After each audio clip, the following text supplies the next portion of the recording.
Hello student. पिछली video में हमने गॉस थ्योरम से रिलेटेड कुछ एप्लीकेशन किए थे। तो दो एप्लीकेशन उसमें से हो गए थे, एक और एप्लीकेशन है और वो ये कि इलेक्ट्रिक फील्ड हमें फाइंड करना है due to uniformly charge spherical shell. एक स्फेरिकल सेल का मतलब क्या होता है? एक स्फेयर जो अंदर से खाली है। खाली मतलब होलो स्फेयर बोल सकते हो आप। तो एक होलो स्फेयर की वजह से हमें इलेक्ट्रिक फील्ड फाइंड करनी है, और होलो स्फेयर कैसा है? यूनिफॉर्मली चार्ज है, हर तरफ से चार्ज है। तो मान लो ये एक स्फेयर हो गया, इसकी वजह से मुझे इलेक्ट्रिक फील्ड फाइंड करना है किसी, ये मान लो इसका सेंटर है किसी पॉइंट पे। अब वो पॉइंट अंदर भी हो सकता है, सरफेस पे भी हो सकता है और बाहर भी हो सकता है। उसके अकॉर्डिंग हमारे ये तीन केसेस बन जाएंगे। तो सबसे पहले हम बात करते हैं केस वन की। इससे पहले हम बता देते हैं कि जो स्फेयर है उसकी, उस पर कुछ उसके सरफेस पे चार्ज है ना, तो उसकी charge density, let surface charge density of sphere is sigma. ठीक है। सरफेस चार्ज डेंसिटी का मतलब होता है कि पर यूनिट एरिया या पर यूनिट सरफेस एरिया कितना चार्ज इस स्फेयर के ऊपर है। ठीक है। अब केस वन बात कर लेते हैं। केस वन कहाँ? Case one at an external point. External point पर हम बताते हैं, एक्सटर्नल पॉइंट पे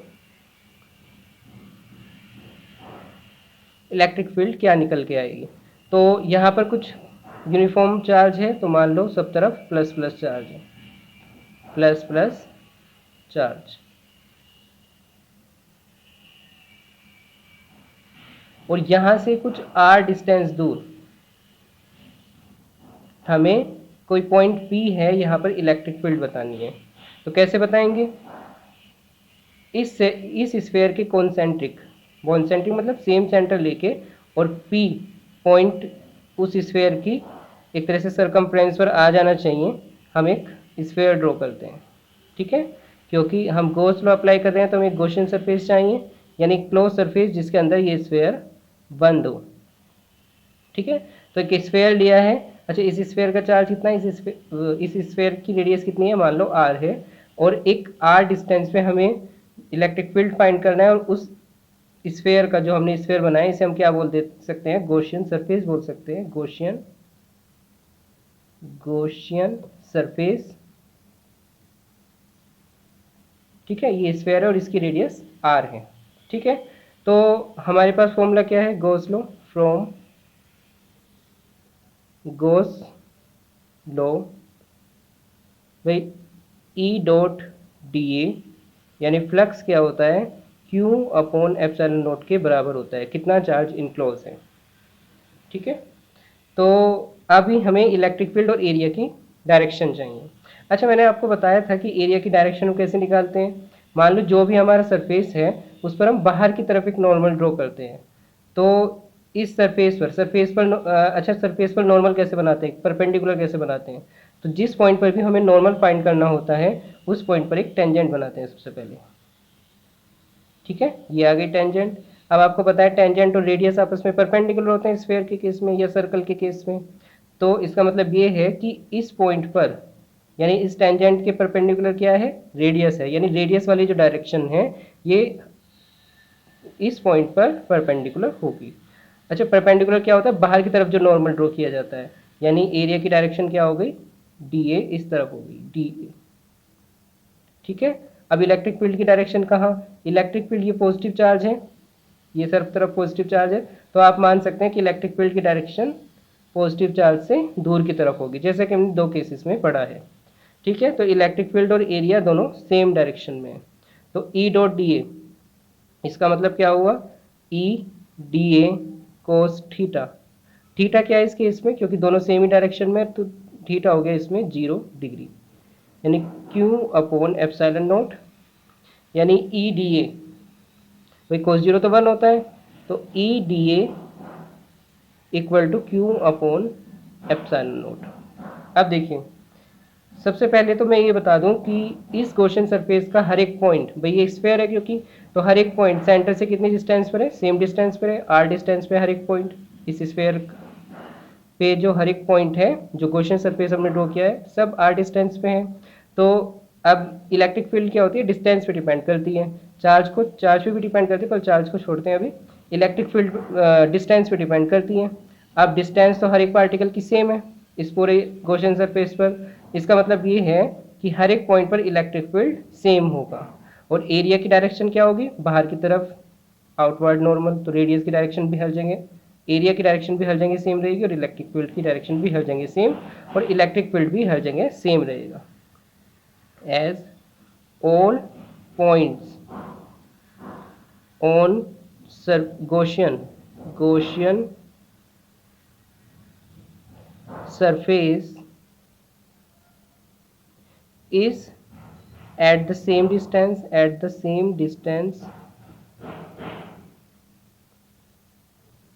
from center। तो इसका मतलब क्या हुआ, इसका मतलब है it means E is constant at all point on this surface। और E अगर कांस्टेंट है तो हम इलेक्ट्रिक E को बाहर ले सकते हैं इंटीग्रेशन से। तो E सर्कुलर dA। अच्छा, चार्ज कितना इनक्लोज है, अब हम चार्ज इनक्लोज की ही बात कर लेते हैं। तो हमने ऊपर लिखा था सरफेस चार्ज डेंसिटी सिग्मा है, यानी यूनिट एरिया में कितना चार्ज स्टोर्ड है, सिग्मा चार्ज स्टोर्ड है। तो इस ये जो गॉसियन सरफेस हमने ड्रॉ किया है, गॉसियन सरफेस नहीं, चार्ज तो यहाँ पर है इस वाले स्फीयर पे। तो ये जो ओरिजिनल स्फीयर है, तो भाई इसका एरिया कितना है, स्फीयर का एरिया होता है 4πr²। और अगर यूनिट एरिया पे सिग्मा चार्ज है तो इतने एरिया पे कितना हो जाएगा, सिग्मा 4πr²। भाई यूनिट एरिया पर सिग्मा है वन यूनिट एरिया पर कितना है, सिग्मा चार्ज स्टोर्ड है। तो 4πr² पर, सॉरी आर ये कैपिटल है, 4πr² पर, भाई ये जो रेडियस है किसकी है, ये इस वाले स्फीयर की है। तो 4πr² क्या हो जाएगा, इस स्फीयर का एरिया हो जाएगा। और एरिया इंटू डेंसिटी क्या हो जाएगा, हमारा चार्ज आ जाएगा इस पर। तो E, अच्छा सर्कुलर डी है, मतलब इस पूरे सर्कल का एरिया, कौन से वाले सर्कल का, गॉसियन सरफेस की यहाँ बात हो रही है, ये गॉसियन सरफेस के लिए लिखते हैं हम। तो इसका गॉसियन इस सरफेस यानी गॉसियन स्फीयर का रेडियस एरिया हो गया 4πr² equal to sigma 4πr²। अब देखो यहाँ से 4π से 4π कैंसिल, E हो गया हमारा sigma r² upon small r²। ठीक है, अगर हम सिग्मा की बात करें तो सिग्मा क्या होता है, मैंने बताया तो यूनिट सरफेस पर कितना, यूनिट सरफेस एरिया पर कितना चार्ज है। तो मान लो ये टोटल चार्ज क्यू है, ये टोटल चार्ज क्यू है। तो क्यू को अगर हम टोटल क्यू को इस सरफेस के एरिया से डिवाइड कर दे तो पता चल जाएगा कि यूनिट सरफेस पर कितना है। तो सिग्मा की जगह हम ये लिख सकते हैं r² अपॉन r²। तो r² से r² cancel, Q upon 4πr²। तो स्फीयर की वजह से हर एक पॉइंट पर इलेक्ट्रिक फील्ड कितना हो जाएगा, क्यू अपॉन 4πr²। ठीक है, अभी हमने एक्सटर्नल पॉइंट की बात की है।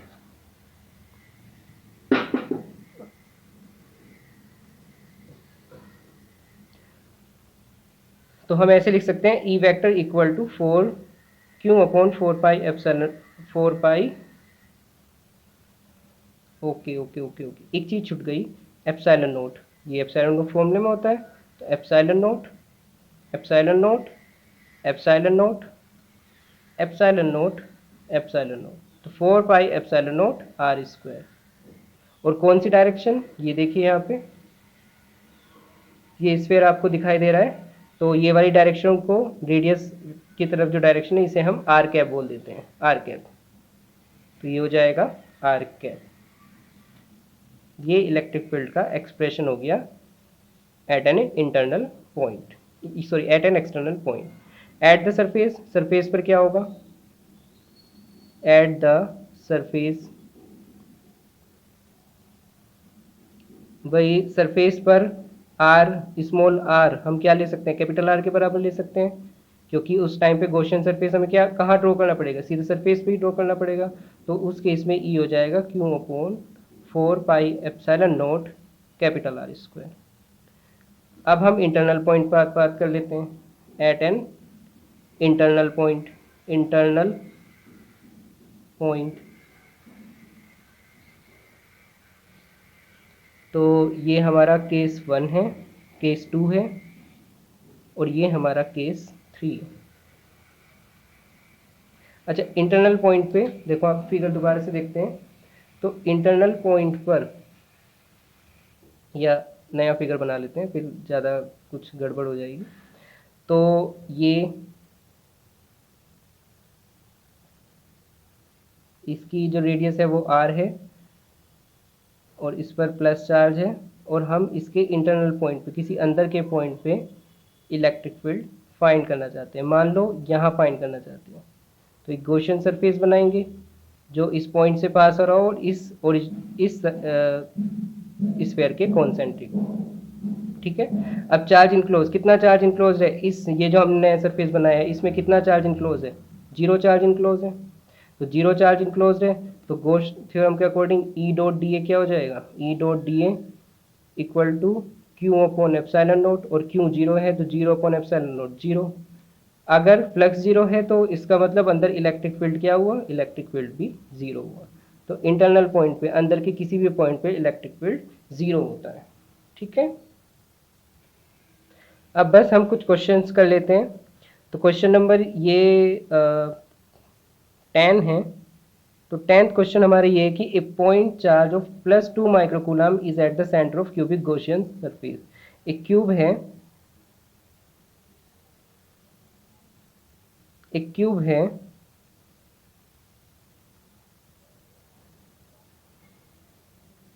उस क्यूब के सेंटर पे क्या है, एक चार्ज रखा हुआ है, और चार्ज क्या है हमारा +2 microcoulomb.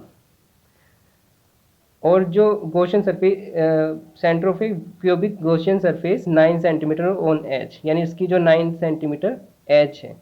What is the net electric flux through the surface, इस सरफेस से कितना इलेक्ट्रिक फ्लक्स पास हो रहा है। तो बाय गॉस थ्योरम कितना फ्लक्स पास हो रहा है, phi E equal to Q upon epsilon naught. और ये क्यू वाला, क्यू कौन सा, मैं यहाँ पे लिख देता हूँ इनक्लोज्ड, जो इसके अंदर चार्ज है। अच्छा, क्यूब के अंदर कौन सा चार्ज है, +2 माइक्रोकूलम है, तो हम 2 रख लेते हैं यहाँ पे। और देखो माइक्रोकूलम मतलब 10⁻⁻6 से मल्टीप्लाई करेंगे तो कूलम में वैल्यू आ जाएगी चार्ज की। एप्सिलॉन नॉट होता है 8.85 इंटू 10⁻12, डिवाइड करेंगे तो फाइनल आंसर हो जाएगा हमारा 6, और पावर ऐड हो जाएगी 12-6, और जब डिवाइड करेंगे तो लगभग आंसर हो जाएगा हमारा 1.9 इंटू 10⁻+5, और यूनिट, अच्छा हाँ यूनिट रह गई, तो यूनिट फाई होता है ई डॉट डी ए। तो इलेक्ट्रिक फील्ड की यूनिट होती है न्यूटन पर कूलम। ठीक है। और एरिया मल्टीप्लाई में है, तो न्यूटन पर कूलम की एरिया से मल्टीप्लाई कर लो, यानी मीटर स्क्वायर से मल्टीप्लाई कर लो, तो इसकी यूनिट हो गई न्यूटन मीटर स्क्वायर कूलम -1। ठीक है। और भी यूनिट हो सकती है, लेकिन फॉर्मूले से हमने ड्राइव किए तो ये होगी। नेक्स्ट क्वेश्चन कर लेते हैं। An infinite line charge produce an electric field of 9, electric field कितना प्रोड्यूस हो रहा है, 9 into 10⁻4 Newton coulomb inverse at distance of 2 centimetre, यानी आर दिया इसने 2 सेंटीमीटर, 2 सेंटीमीटर डिस्टेंस पर हम बात करेंगे कि इनफाइनाइट चार्ज की वजह से 2 सेंटीमीटर डिस्टेंस पर इलेक्ट्रिक फील्ड ये है। Calculate the linear charge density. तो इलेक्ट्रिक फील्ड का फॉर्मूला होता है, एक लाइन चार्ज की वजह से, एक लाइन चार्ज है उस पर मान लो कोई प्लस चार्ज डिस्ट्रीब्यूटेड है, उसकी वजह से आर डिस्टेंस पे अगर हमें इलेक्ट्रिक फील्ड फाइंड करना है तो उसका फॉर्मूला होता है E equal to lambda upon 2 pi epsilon naught R. ठीक है। तो इसे थोड़ा सा चेंज कर लेते हैं, 2 के ऊपर नीचे मल्टीप्लाई, तो 2 lambda upon 4 pi epsilon naught R. अच्छा 2 लैम्डा कितना होता है, या 2 लैम्डा हमें फाइंड करना है। आर की वैल्यू रखो पहले 2 सेंटीमीटर, यानी 2 अपॉन 100 तो मीटर में कन्वर्ट हो जाएगा ना, मीटर होती है ऐसा यूनिट, यानी 0.02 मीटर। रख देते हैं यहाँ पे 0.02। और इलेक्ट्रिक फील्ड इसने कितना दिया है, 9 इंटू 10⁴। अब ये बचा 4 पाई एप्सिलॉन नॉट, हमने क्यों किया था 2 से ऊपर नीचे मल्टीप्लाई, ये बनाने के लिए। 1/4 पाई एप्सिलॉन नॉट की वैल्यू हमें पता है 9 इंटू 10⁹ यूनिट होती है। तो यहाँ पे रख लेते हैं, भाई अपॉन में 4 पाई एप्सिलॉन नॉट है ना, तो 1/4 पाई एप्सिलॉन नॉट वाली सिचुएशन बन रही है। ये हो गया 9 इंटू 10⁹। ठीक है। अब देखो इस 9 से ये 9 कैंसिल, इस 2 से ये कैंसिल, तो 0.01 बचेगा। तो लैम्डा हो गया हमारा 10⁴ इंटू 0.01 अपॉन 10⁹। तो पावर मल्टीप्लाई में पावर ऐड हो जाती है। देखो 0.01 इसका मतलब होता है 10⁻²। ये चलो मैं लिख भी देता हूँ यहाँ पे, 10⁴ इंटू 10⁻² अपॉन 10⁹। तो मल्टीप्लाई में पावर ऐड हो जाती है, 4 और -2 ऐड हो जाएंगे और डिवाइड में सब्ट्रैक्ट हो जाती है। तो 4 - 2 हो गया 2, 2 - 9 हो गया -7, यानी 10⁻⁻7 कूलम मीटर -1। ठीक है। तो ये इसका सॉल्यूशन हुआ। देख लेते हैं एक बार, कुछ गड़बड़ ना हो बस। नहीं, वैसे कुछ गड़बड़ नहीं पता चल रही है। ठीक है, कोई गड़बड़ नहीं है।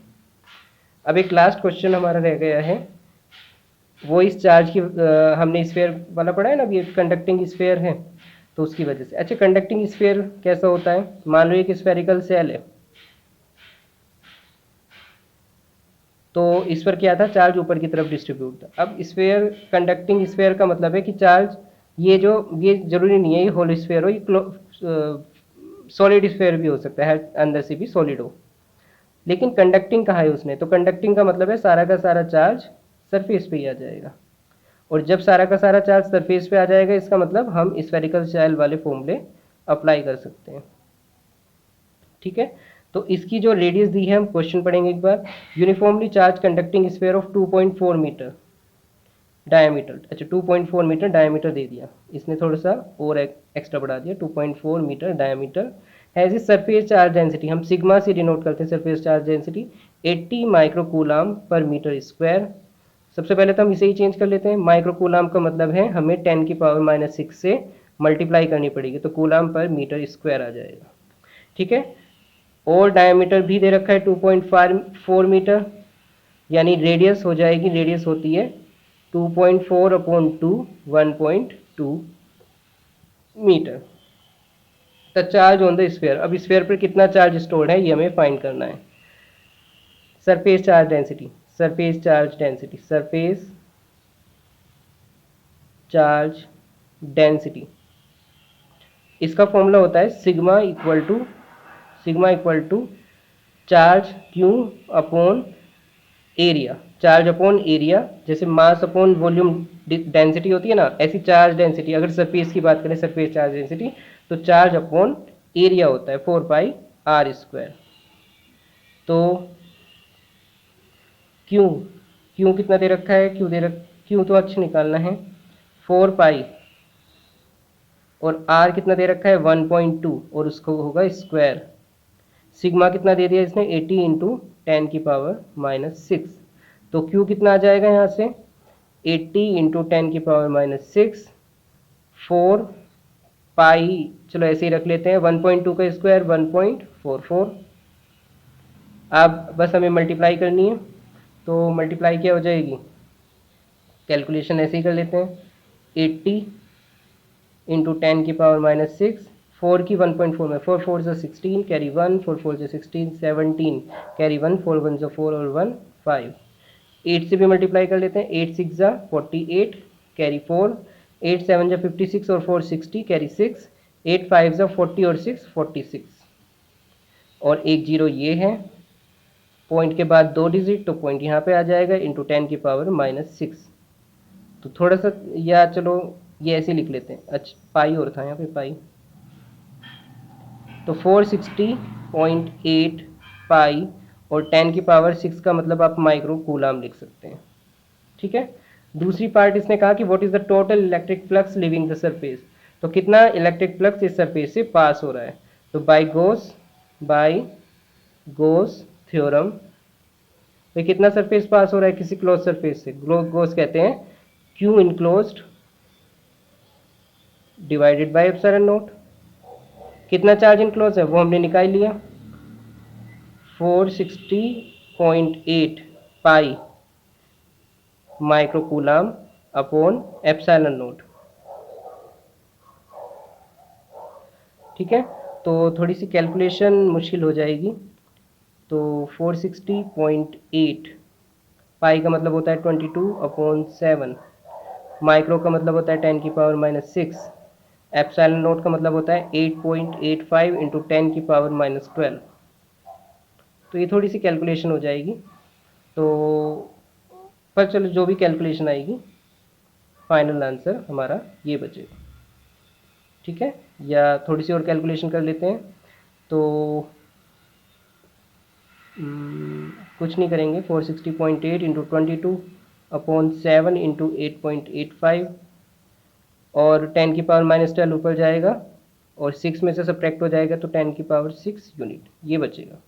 और यूनिट मैंने आपको पहले बताई भी है, दोबारा लिख देता हूँ। यूनिट होगी इस टाइम पे चार्ज अपॉन एप्सिलॉन नोट या ई डॉट डी ए इस फॉर्मूले से हम निकाल लेंगे।